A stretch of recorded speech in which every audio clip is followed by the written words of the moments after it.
la doctora Luz Helena Medina, quien nos va a ayudar en este siguiente simposio. La doctora Luz Helena Medina es ha participado entusiastamente en la asociación médica. Los que estamos en el hospital, pues la conocemos desde hace mucho tiempo, que se ha dedicado todo el tiempo a la terapia posquirúrgica y sobre todo con los niños. Un gran trabajo, doctora, se lo reconocemos. Y quiero dejarle la palabra, porque ustedes son los protagonistas con este siguiente simposio muy interesante sobre lo que se hace en el hospital en los pacientes posoperados de corazón. Y pues adelante. Muchas gracias, doctora. Un aplauso para la doctora. Gracias, buenos días. Antes que nada queremos agradecer a todo el comité organizador, segundo congreso que asistimos, muy buen congreso y sobre todo una gran reunión de amigos.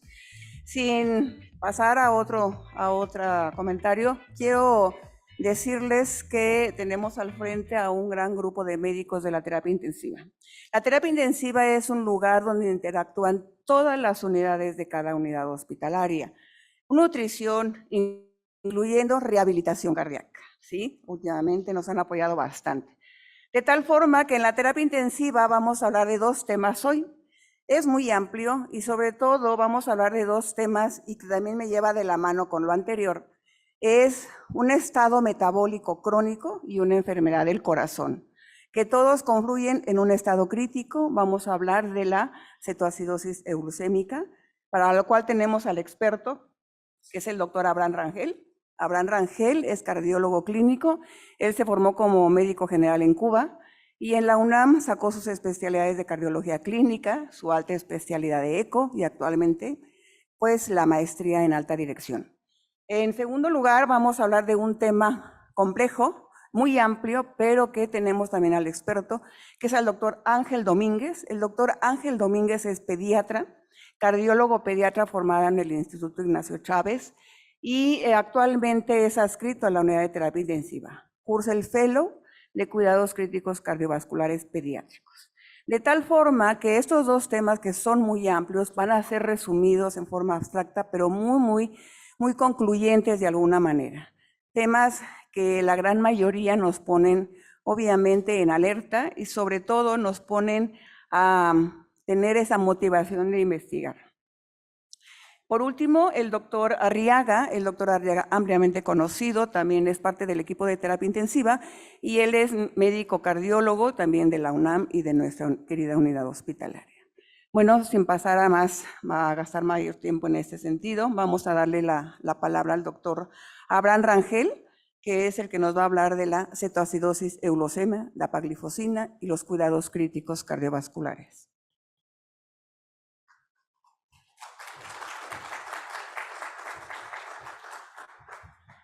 Buenos días a todos y primero que todo agradecer a la doctora Luz Medina por esta invitación y al Hospital de Cardiología. El día de hoy vamos a hablar de un tema que parecería novedoso en los últimos años con el advenimiento de estos nuevos fármacos y su impacto a nivel cardiovascular, pero con el desarrollo de la plática nos daremos cuenta que pues no es una entidad tan novedosa. Vamos a hablar de manera breve cómo actúan estos fármacos, los inhibidores del transportador sodio-glucosa tipo 2. Estos fármacos, el mecanismo principal es reducir la glucosa plasmática en pacientes con diabetes. ¿Cómo es que logran reducir esta glucosa plasmática? Favoreciendo la reabsorción de la glucosa en el segmento S1 del túbulo contorneado proximal. Entonces, al inhibir estos cotransportadores, este efecto glucosúrico se va a ver incrementado a nivel renal, por lo tanto, lograremos obtener una reducción de la glucosa plasmática. A la derecha se darán cuenta de los tres fármacos que han demostrado un impacto a nivel cardiovascular, como lo es la canaglifosina, la empaglifosina y la dapaglifosina. Con el advenimiento de estos medicamentos, hubo un cambio en el paradigma de los pacientes con diabetes y enfermedad cardiovascular. ¿Y cómo hubo este cambio de paradigma? Con los resultados clínicos obtenidos a nivel cardiovascular, con los estudios a través del EMPA-REG el estudio Canvas, el estudio de Claire, que utilizaron dichos fármacos, se demostraron los múltiples beneficios y el impacto que tienen a nivel de mortalidad cardiovascular, a nivel de reducción de eventos cardiovasculares mayores, como lo es ictus, enfermedad cerebrovascular, infarto no fatal, la reducción importante en el número de hospitalizaciones por insuficiencia cardíaca descompensada, y con esto pues hubo un incremento en la utilización de dichos fármacos por todos los beneficios demostrados en estos 3 estudios anteriores. Ahora, ¿a través de qué mecanismos que hemos logrado impactar en la mortalidad cardiovascular? Logrando inhibir este transportador, ubicado en el segmento S1, que se encarga de reabsorber alrededor del 90% de la glucosa plasmática. Con esto, si podemos utilizar estos fármacos e inhibir dicho transportador, pues vamos a favorecer el incremento en la eliminación de glucosa a través de la orina. Con este efecto novedoso y descubrimiento de estos fármacos, el Hospital de Cardiología tiene 4 escenarios clínicos en los que se usan dichos fármacos. ¿Cuáles son estos 4 escenarios clínicos? Pacientes con cardiopatía isquémica y febril reducida, pacientes con patología valvular que también tienen un impacto en la fracción de expulsión reducida, pacientes con diabetes mellitus, con o sin patología cardiovascular, pacientes diabéticos, enfermedad renal crónica e insuficiencia cardíaca. Como ustedes se darán cuenta, es un número importante de pacientes que utilizan estos fármacos. Y con este bosquejo breve de los beneficios de estos fármacos, empezaremos a hablar del tema en cuestión. ¿Qué es la cetoacidosis glucémica? ¿Desde qué tiempo se conoce dicha entidad? ¿Es un diagnóstico perdido? ¿Hemos redescubierto el diagnóstico y abordaje de la cetoacidosis glucémica en estos últimos años? Pues esta entidad, sus primeros reportes descritos datan de julio de 1973, cuando el doctor John Munro en Edimburgo, en el Hospital General, demuestra la asociación que tiene el manejo con hipoglicemiantes orales en pacientes diabéticos y la presentación de ciertos casos aislados con cetoacidosis glucémica. En ese tiempo, y comparando con las guías británicas y la Asociación Americana de Diabetes, se consideraba esta entidad cuando llegaban a presentar niveles de glucosa plasmática menores de 300 miligramos por decilitro, pero mayores de 200. Con las guías recientes ahorita nos daremos cuenta que esos valores han venido cambiando. Y en este reporte se demostró que la incidencia era más común en pacientes con diabetes mellitus tipo 1. Si se darán cuenta que tuvieron que pasar alrededor de 50 años para que hubiera nuevamente un incremento en la incidencia de esta entidad. Y con la aprobación de los fármacos ya comentados en marzo del 2013, se incrementó la incidencia de casos con cetoacidosis glucémica. Es así que los primeros reportes demostrados empiezan en agosto del 2014. Pacientes con diabetes mellitus tipo 1, algunos pacientes con diabetes mellitus tipo 2 que debutaban con este cuadro clínico. Posteriormente empezamos a ver más reportes de casos con cetoacidosis glucémica y es así que la FDA lanza un comunicado en mayo del 2015 donde dice, sí, son muy buenos estos fármacos, tienen un impacto a nivel cardiovascular, solamente pónganle atención a la cetoacidosis glucémica. Sin embargo, ¿qué pasa en las terapias postquirúrgicas?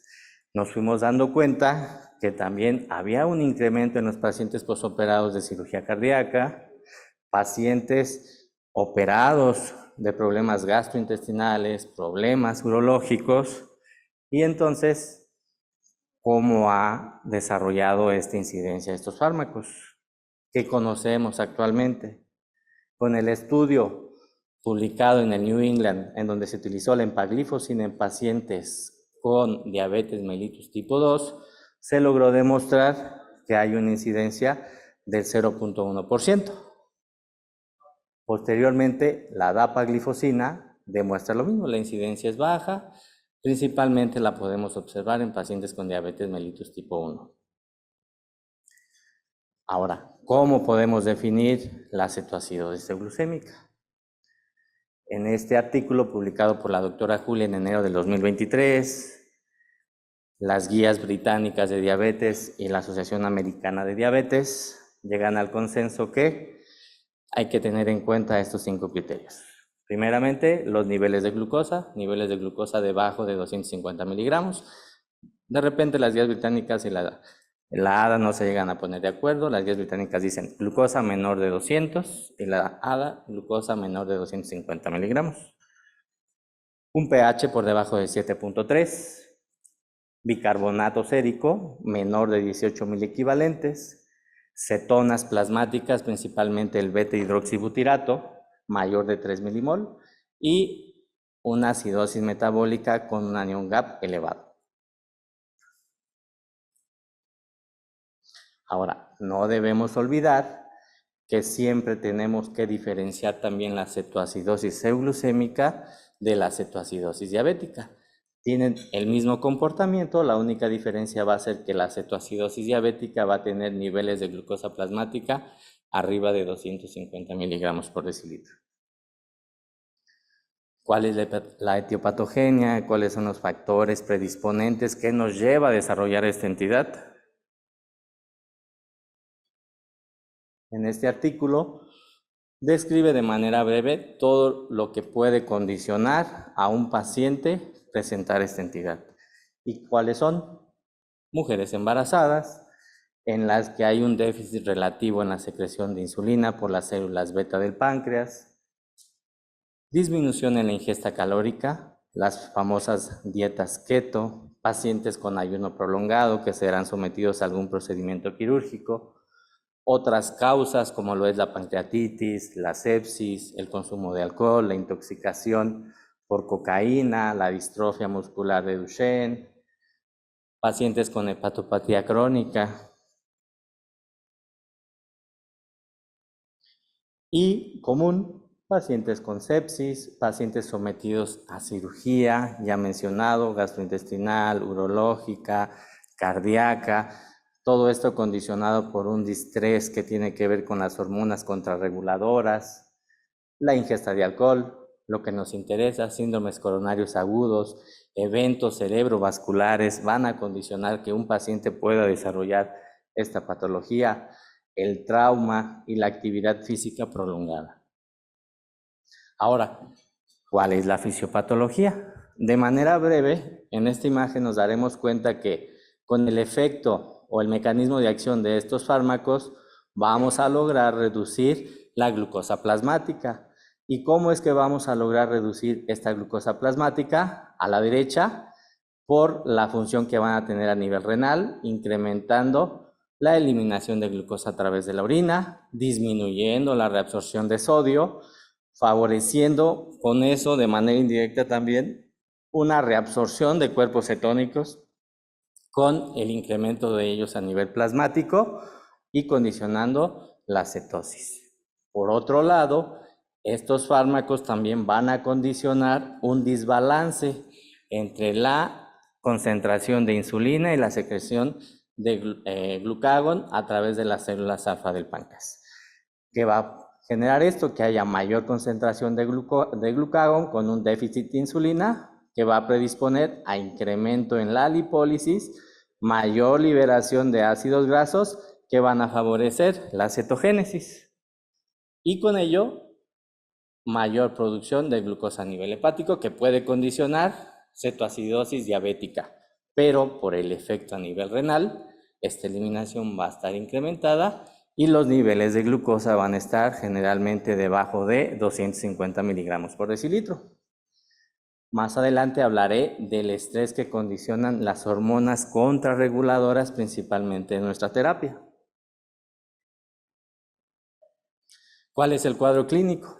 En los pacientes ambulatorios, el cuadro clínico tiene un desarrollo insidioso, síntomas inespecíficos, caracterizado por náusea, vómitos, dolor abdominal, taquipnea, la famosa respiración de Kussmaul, alteraciones del estado neurológico. Sin embargo, el comportamiento de nuestra terapia cardiovascular es completamente diferente a lo que se reporta en la literatura internacional. ¿Por qué? Porque el comportamiento de estos pacientes tiene múltiples escenarios en los que pueden comportarse como un síndrome de bajo gasto, pacientes como un síndrome de respuesta inflamatoria posbomba, un estado de choque hipovolémico a pesar de realizar una adecuada reanimación hídrica que permita mantener una recarga óptima, acidosis metabólica refractaria que condicione lesión renal aguda, inicio de terapia lenta continua y que no podamos disminuir la elevación moderada y persistente de niveles de lactato. Entonces, es un reto importante diagnosticar esta patología. Antes de iniciar el tratamiento, es importante hacer énfasis en que debemos de suspender estos fármacos. Así como se demostró en décadas anteriores que la metformina manejada de manera intrahospitalaria predispone a desarrollar acidosis láctica, podemos ver que estos fármacos a nivel intrahospitalario pueden condicionar cierta patología que puede incrementar su mortalidad intrahospitalaria. Y que se publica a nivel internacional cómo se debe de suspender este fármaco. De acuerdo a la World Journal of Diabetes, dicen que hay que suspender estos medicamentos 3 o 4 días antes de que tenga que realizarse un procedimiento quirúrgico. Esta otra revisión comenta que la suspensión debe de ser aproximadamente 3 días antes, y la Asociación Canadiense comenta que la podemos suspender 2 días antes. Con esto vamos a evitar desarrollar cetoacidosis euglucémica. Ya tenemos presentado este cuadro clínico a nivel intrahospitalario. ¿Cuál es el tratamiento? En esta revisión se comenta el tratamiento que deben de tener los pacientes con diabetes mellitus tipo 1. Se implementa el protocolo Stitch. ¿Qué es el protocolo Stitch? Primero que todo, confirmar que estamos ante la presencia de una cetoacidosis euglucémica. Como paso número 2, eliminar la indicación de dicho fármaco, la dosis de insulina que más tarde hablaremos, cómo se debe de manejar de manera endovenosa, si tolera el paciente la vía oral, el consumo de 30 gramos de carbohidratos y la adecuada hidratación, así como monitorizar cada 3 a 4 horas los niveles de beta-hidroxibutirato plasmático. Si el paciente no tiene una adecuada respuesta, lo que debe de seguir es valorar su ingreso en una terapia intensiva. ¿Cómo se maneja la cetoacidosis glucémica en un paciente con diabetes mellitus tipo 2? Las guías comentan que se debe de manejar de manera similar a un paciente con cetoacidosis diabética. Y como primer paso, ya comentado anteriormente, diagnosticarla. Una vez que tenemos los criterios para diabetes, cetoacidosis euglucémica, valorar si es un paciente joven, un paciente anciano o es una embarazada, que con ello esté presentando datos de falla cardíaca, falla hepática, falla renal, y que los niveles de cetonas plasmáticas superen los 6 milimol por litro, que el bicarbonato empiece a disminuir a menos de 5, que el pH caiga hasta 7.1, que empiece con datos de hipocalemia, una escala de coma de Glasgow menor a 12, que tenga trastornos de la conducción, ya sea caracterizado por bradiotaquicardia, y un anion gap por arriba de 16. De manera inicial, lo primero es optimizar la volemia, administrando en los primeros 60 minutos 500 mililitros de cristaloides, que nos va a permitir con ello mantener presiones sistólicas arriba de 90 milímetros de mercurio. No obtenemos esta meta, podemos incrementar a 1000 mililitros de cristaloides y estar vigilando la infusión con insulina a la dosis de 0.1 mililitros por kilo hora, y estar vigilando también el comportamiento hidroelectrolítico que tienen estos pacientes. ¿Por qué? Porque con la infusión de insulina va a haber una disminución del potasio sérico. Entonces podemos ir mejorando los niveles de glucosa plasmática, pero podemos empezar a predisponer al paciente a que presente arritmias malignas. No logramos obtener una adecuada hidratación en los primeros 60 minutos, tenemos 6 horas para poder administrarle otros 3 litros si el paciente tolera la hidratación. Y de las 6 a las 12 horas siguientes es estar vigilando que se mantengan de manera estable los niveles de potasio. No logramos romper esa acidosis, podemos, y nos tolera el paciente mantener todavía la infusión con cristaloides, podemos seguir administrando líquidos intravenosos, y si ya logramos disminuir los niveles de glucosa de manera estable a menos de 200, te dicen que ya puedes disminuir la infusión a la mitad de la dosis prescrita de manera inicial. Sin embargo, este escenario tiene mucho que ver con niveles de glucosa arriba de 250. Aquí hay ciertas particularidades. En nuestra terapia intensiva, los escenarios clínicos van a ser pacientes con daño miocárdico severo. Si ustedes se dan cuenta, le estamos pasando casi 6 litros en 12 horas. ¿Ustedes creen que nos va a tolerar esa infusión? Lo más probable es que nos vaya a hacer edema agudo de pulmón. Por eso, la cetoacidosis glucémica en la terapia intensiva cardiovascular se va a manejar de manera más particular que una cetoacidosis diabética con FEV preservada. Ahorita estaremos hablando sobre esos manejos. ¿Qué debemos de continuar monitorizando? Niveles de glucosa y niveles de cetonas, principalmente cetonas en sangre. Y cada 2 horas mantener la vigilancia del bicarbonato, el potasio sérico, y tratar también de no sobrepasar estos 3 límites: la reducción de cetonas a más de 0.5 milimol, el bicarbonato que no llegue a incrementar más de 3 milimol hora, y no reducir la glucosa por hora a más de 3 milimol. Entonces, vigilando esto, podremos obtener criterios de resolución de la cetoacidosis glucémica. ¿Y cuáles van a ser esos criterios? A nivel plasmático, con niveles de beta-hidroxibutirato menor de 6 milimol, logrando obtener ya un pH arriba de 7.3 y un bicarbonato arriba de 15. Una vez logrado la estabilización de este cuadro metabólico, podremos posteriormente valorar la vía oral. Ya para terminar, ¿cómo vamos en nuestro hospital? Estamos desarrollando un protocolo donde queremos ver la asociación que tiene el uso de dapaglifosina con el desarrollo de cetoacidosis glucémica posterior a pacientes intervenidos de cirugía de revascularización. ¿Cuál es la pregunta de investigación? Determinar cuál es la asociación entre el uso de estos inhibidores y el desarrollo de cetoacidosis glucémica. Con ello, también vamos a determinar cuál es la incidencia de esta patología en nuestra entidad, cuáles son el comportamiento clínico, paraclínico y quirúrgico de estos pacientes, y ver qué diferencias hay entre los que llegan a desarrollar cetoacidosis glucémica y los que no la presentan. Concluyo mi tema con esta frase descrita por el escritor inglés Daniel Lawrence: los ojos no van a ver lo que la mente no sabe. Entonces, con esta frase podemos decir que la cetoacidosis es una patología subdiagnosticada.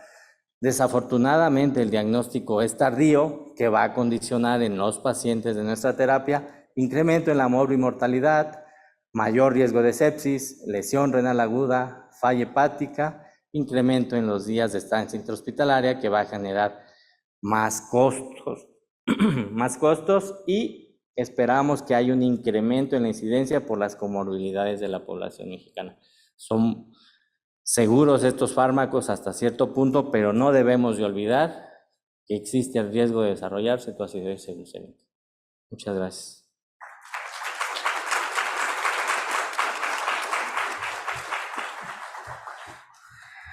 Muy buenos días.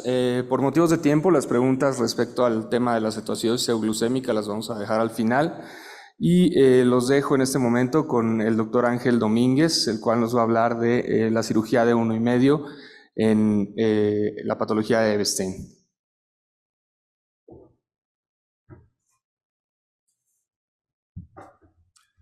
Buenos días, Ángel Ernesto Domínguez Díaz, fellow del curso de terapia intensiva cardiovascular pediátrica, agradeciendo a la Mecardio, al doctor Galván, al doctor Cruz Gaona, mi jefe de servicio, y a mis maestros, la doctora Luz Elena Medina y el doctor Hernández Tiscareño, que por cuestiones personales no puedo estar aquí. Bueno, la anomalía de Epstein es, como ya sabemos, descrita desde el siglo XIX finales, en un paciente joven que estaba con palpitaciones y cianosis. Hoy sabemos que es una miocardiopatía que se desarrolla en la etapa neonatal, afecciones de los genes, duplicación del GQ11, que permite la diferenciación del tejido muscular del tejido conectivo del corazón. Esto hace que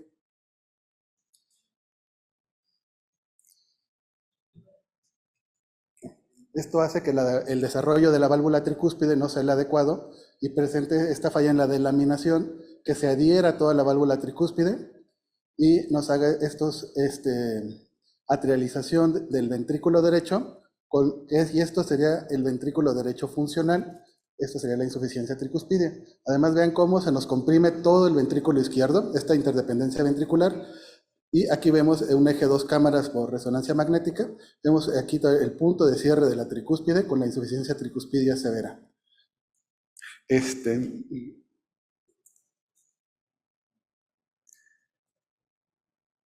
Las manifestaciones clínicas son desde la etapa fetal, en los casos más extremos, que empiezan con hidrops, oligohidramios, taquicardia fetal. El Epstein neonatal, que es una patología de muy difícil manejo, ya que, como sabemos, el neonato en los primeros meses es hipertenso pulmonar. Entonces, la hipertensión pulmonar y el Epstein nos hacen que los neonatos tengan una evolución clínica muy deteriorada. Sin embargo, lo que más vemos, sobre todo en nuestro medio, es que los pacientes empiezan con disminución de la tolerancia al ejercicio, palpitaciones, acrocianosis, y a la exploración física, una alteración, un primer ruido separado, clic de apertura de tricuspidio, un sople sistólico en borde paraesternal derecho, y en algunos casos ya más extremos, acropaquias. Aquí vemos un caso, un eje largo, paraesternal largo del corazón, donde vemos un pacientito con anomalía de Epstein severa. Aquí me ven como en el eje largo normalmente no vemos la válvula tricúspide. Vemos aquí cómo está la displasia tricúspide, dónde está el punto de cierre de la tricúspide, la atrialización y la compresión que les comentaba del ventrículo izquierdo. Y aquí estamos viendo cómo el cortocircuito, aquí se paró mal la diapositiva, pero vemos cómo el cortocircuito es de derecha a izquierda predominantemente. Entonces, estos pacientes aquí nos explica por qué se origina la cianosis en estos casos. Como tiene un espectro de presentación muy amplio, hay pacientes que van a cursar asintomáticos y que se van a diagnosticar solo por autopsia. Sin embargo, como siempre, la primera línea de manejo es manejo médico con diuréticos, inhibidores de la ECA, tratamiento de las arritmias, beta bloqueadores son los medicamentos de elección, o incluso la amiodarona. ¿Cuándo empezamos ya empezarlos a enviar a tratamiento quirúrgico? Cuando hay deterioro de la clase funcional, cuando ya empiezan a estar en clase NIHA 2, o cuando ya empezamos a ver que se dilata el ventrículo derecho, ya que son factores pronósticos independientes para mortalidad postoperatoria a mediano plazo. Mencionan que los seguimientos en pacientes asintomáticos por consulta puede ser de 1 a 2 años, cuando la insuficiencia tricúspide ya es severa, de 6 a 12 meses. Y aquí un punto de controversia, evitar retrasar la intervención. ¿Sí? ¿Cuáles son las intervenciones que hacemos? Pues por desgracia, es manejo quirúrgico. Tenemos la cirugía convencional, que es una plastía tricúspide, que solo tomaban una de las valvas de la tricúspide, hacen plicatura del ventrículo derecho, atrioreducción, cierre de la comunicación interatrial y sospechan que puede haber mucha disfunción ventricular derecha, un cierre parcial de la comunicación interatrial y el manejo de la arritmia con el procedimiento de Mace. Ahora, el procedimiento de cono incluye manejar a las 3 valvas de la tricúspide, reimplantarlas en su anillo y tiene una mucha mejor evolución postoperatoria, ¿sí?, que el paciente que se le hace una plastía convencional. Las contraindicaciones para la plastía de cono son edad de 60 años, FEI de 30%, que tenga escasa valva septal, mínima delaminación de la valva anterior y dilatación severa del anillo tricuspidio o del ventrículo derecho. Bueno, tenemos este pacientito, tiene 8 años, lo acabamos de operar de plastía de cono. Si se fijan, salvo por esta parte, no sospecharían que tiene enfermedad de Epstein. Se le puso un anillo, pero vean cómo la fisiología prácticamente queda normal. Si ven un poquito de asincronía, pues es porque estos pacientes normalmente tienen bloqueo de rama derecha. Este es el esquema de la cirugía de cono. Aquí es como encuentra el cirujano, aquí encuentra el desplazamiento del anillo tricuspidio, cómo va juntando las 3 valvas hasta reimplantarlas y ponerle su anillo para que ya quede una válvula tricuspide un poquito más funcional. ¿Cuándo indicamos cirugía 1,5? Cuando el caso es muy complejo, cuando tenemos pacientes con diagnósticos tardíos, cuando tenemos bebés muy pequeños con una falla sistólica. Aquí hay que ver que tengan buenas ramas pulmonares, porque si no hay ramas pulmonares o tienen escorcetas menores de -2, sabemos que el cirujano difícilmente va a poder trabajar. Ventrículos derechos muy dilatados con de más de 250 mililitros por metro cuadrado y con fracción de eyección de ventrículo derecho. Estos datos obtenidos por resonancia magnética son candidatos a una cirugía 1,5. Incluso mencionan que cuando tenemos mucha disfunción ventricular derecha, pueden hacer la cirugía convencional de la reparación del Epstein con la válvula, cierre de la sella, la aplicatura del diafragma, y si el paciente cursa con mala evolución, se puede hacer en el postquirúrgico. ¿Cuándo se contraindica la cirugía 1,5? Cuando no se puede hacer un Glenn. Cuando haya resistencias pulmonares elevadas, más de 4 unidades Woods, o cuando hay una disfunción ventricular izquierda que pueda comportarse más. ¿Qué mencionan de alternativa? Pues hacer una comunicación interatrial para manejo de la falla derecha. En nuestro hospital hasta el momento hemos documentado 4 casos operados en nuestro servicio. Como ven, pues ya son pacientes jóvenes, pero con diagnósticos tardíos. Casi todos se operaron 2-3 meses antes, porque todos llegan ya con acropaquias, acrocianosis, síncope, y los protocolizan en tiempos más apresurados que los pacientes normales, y en 2-3 meses ya los estamos operando. Por desgracia, bueno, aquí tenemos. El pronóstico, bueno, estos pacientes, para mejorar o disminuir la poscarga del ventrículo derecho, podemos alistar vasodilatadores pulmonares por 1 o 2 meses o más tiempo. Un punto que mencionan aquí esta referencia, que empiezan, como son muy propensos a arritmias, taquiarritmias, utilizar amiodarona profiláctica hasta 3 meses posteriores a la cirugía. La mortalidad temprana a nivel internacional de la cirugía de Epstein está alrededor del 5%, no es del 1,5, del Epstein en general. El riesgo de mortalidad de los pacientes con Epstein, que la población en general, es 20 veces mayor, y la sobrevida posquirúrgica de un paciente operado por Epstein a 10 años es de 90%, sin embargo la reintervención a 10 años 20%, y a los 20 años ya casi el 50% tuvieron que tener subido algún tipo de reintervención. Bueno, el caso que queremos presentarles el día de hoy es uno de nuestros pacientes. Por desgracia no hay una receta de cocina para manejarlos, y este paciente pues sí nos presentó todas las complicaciones que pudo haber tenido, y por fortuna pues tuvo un desenlace favorable. Es un masculino que pues él era empleado, casado. Esto tuvo antecedente de toxicomanías hasta los 20 años de edad, ingesta de solventes, marihuana, benzodiazepinas, que 3-4 meses antes de que se enviara a la consulta, empezó con disnea, palpitaciones y síncope. Fue enviado de su general de zona como hipertensión arterial pulmonar primaria, hasta que ya llegó al hospital y dijeron, pues bueno, no es hipertensión pulmonar, anomalía de Epstein, saturando 83% y ya poliglobúlico. En ese contexto, pues lo protocolizaron y lo estábamos ya cateterizando casi mes y medio, donde vemos aquí, bueno, me hicieron la medición de la presión pulmonar mediante un catéter de Swan-Ganz. Aquí en los cateterismos en los pacientes con Epstein es muy difícil. Ya saben ustedes, bueno, que la medición pues se hace generalmente con el pigtail, pero en estos casos generalmente la están haciendo con Swan-Ganz, y tuvieron un valor muy favorable para él, por fortuna. Sin embargo, vean la saturación sistémica en la aorta 84% y las unidades Woods 2.46. Buena FEBI y una lateralización del ventrículo derecho 70%. ¿Sí? Esto concluyeron los hemodinamistas, anomalía de Epstein grave con lateralización del 70%, un atrio y un ventrículo derecho bien dilatados, una insuficiencia tricuspidia severa, un cortocircuito a nivel atrial invertido de derecha a izquierda y reportaron la presencia de una colateral aortopulmonar de aorta descendente. Por fortuna esta colateral hasta el momento no ha dado mayor problema.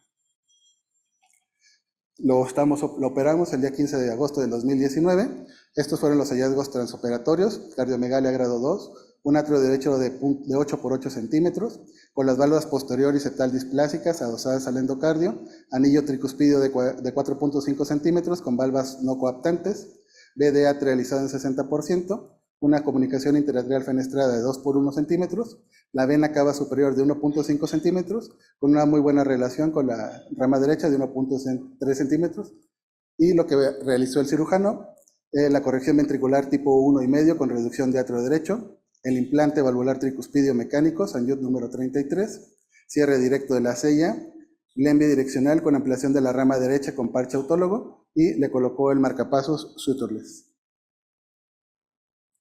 Estos son los tiempos de la cirugía: 6 horas 10 minutos de tiempo quirúrgico, con derivación cardiopulmonar de 194 minutos, tiempo de pinzamiento de 159, sangrado transquirúrgico de 300 mililitros.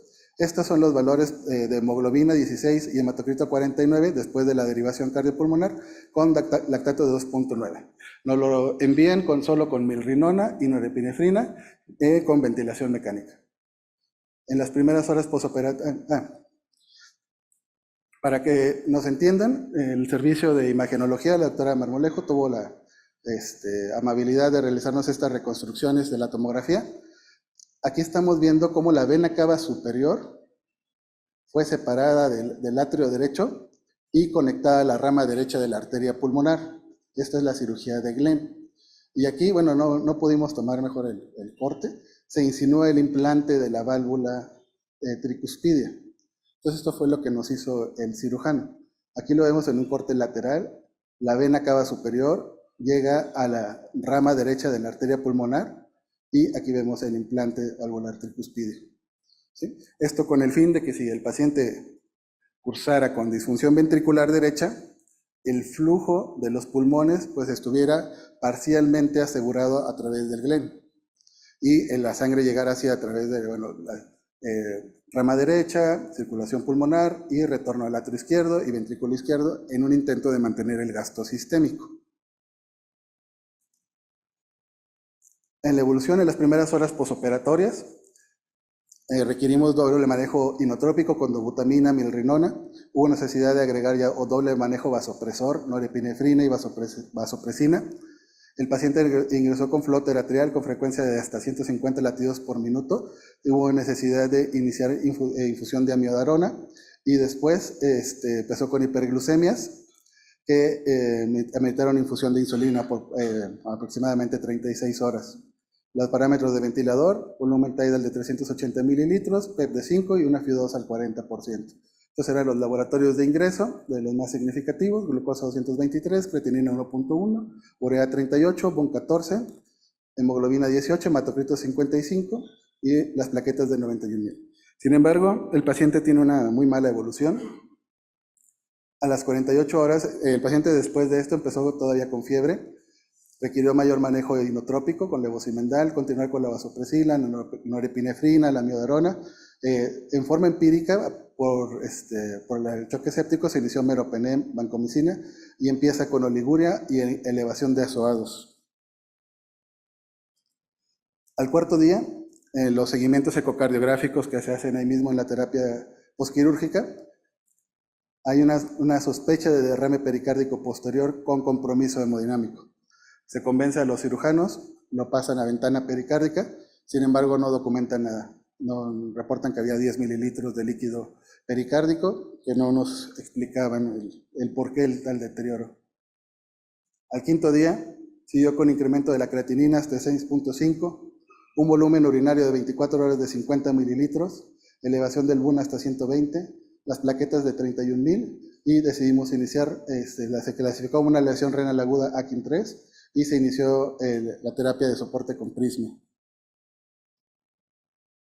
Este mismo día se sospechó la trombosis de la prótesis tricuspidia y del GLEN.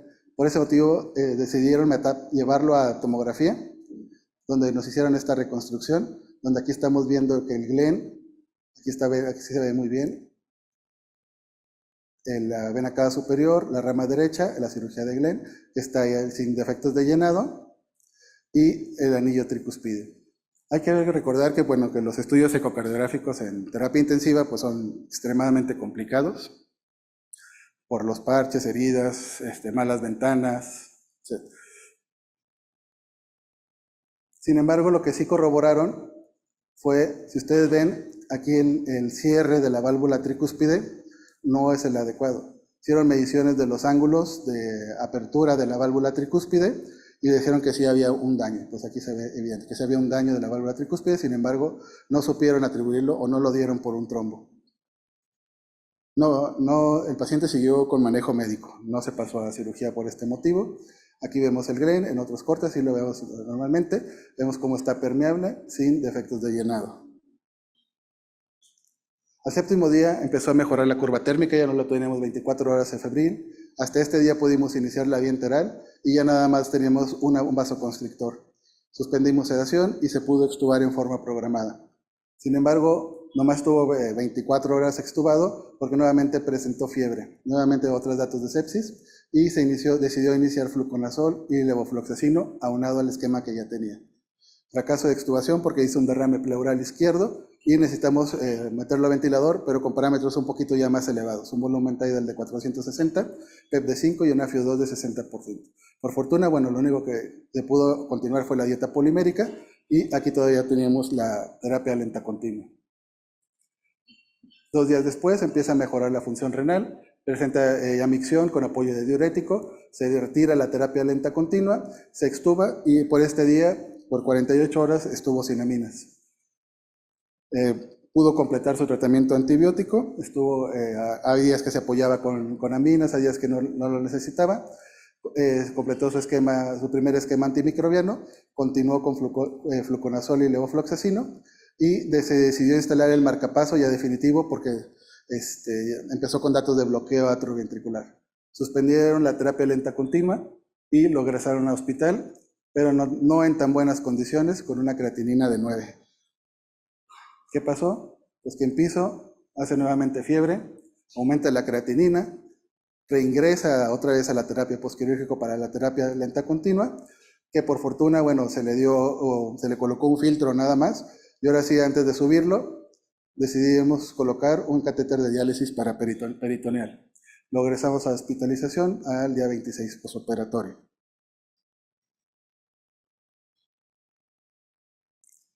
Y ya en piso iniciaron la diálisis peritoneal, pero aquí empezó la magia, empezó la recuperación.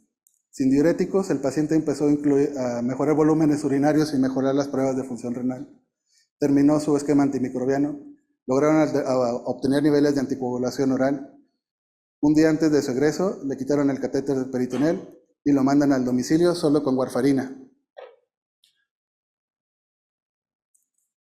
2 meses después de su egreso, es evaluado en la consulta de congénitos con una adecuada evolución y continúa nada más con warfarina, con este INR.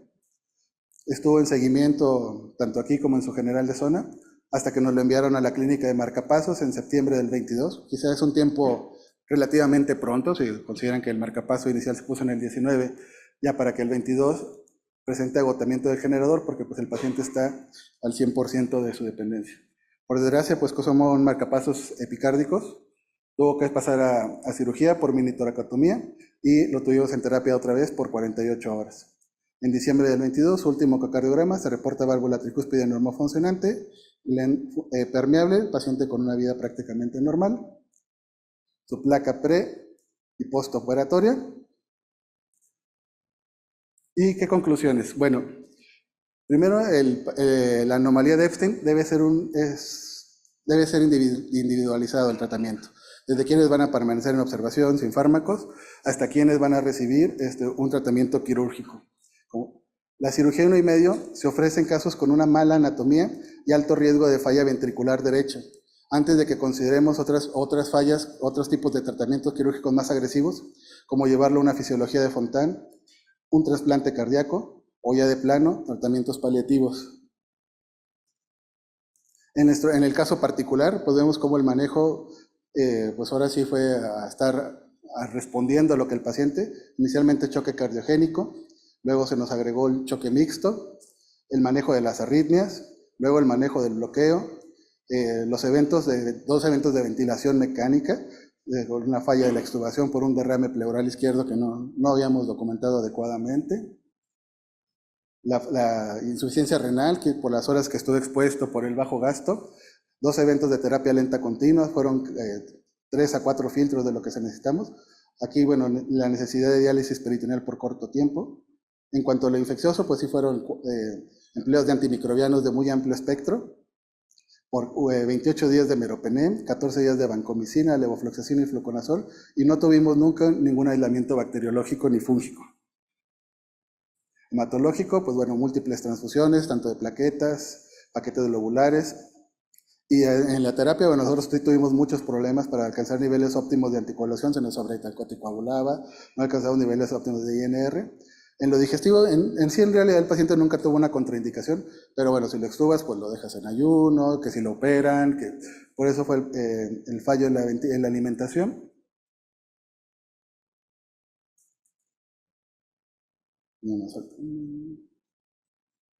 Otro, bueno, los múltiples procedimientos que tuvo que pasar el paciente, una ventana pericárdica, el implante de marcapaso, instalación y retiro de catéter de diálisis peritoneal. Lo mejor fue que pues nunca tuvimos afección neurológica, pupilas bien, sin datos de focalización. Y pues por mi parte sería todo.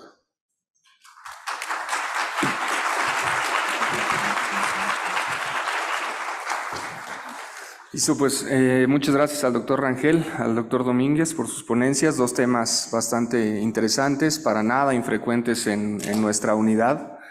Y pues bueno, ya nos quedamos ahorita sin tiempo para preguntas y respuestas. Si tienen alguna duda, pues los doctores van a estar aquí presentes en el Congreso para que se puedan acercar a ellos y resolver sus dudas. Muchas gracias a la mesa directiva también por la invitación.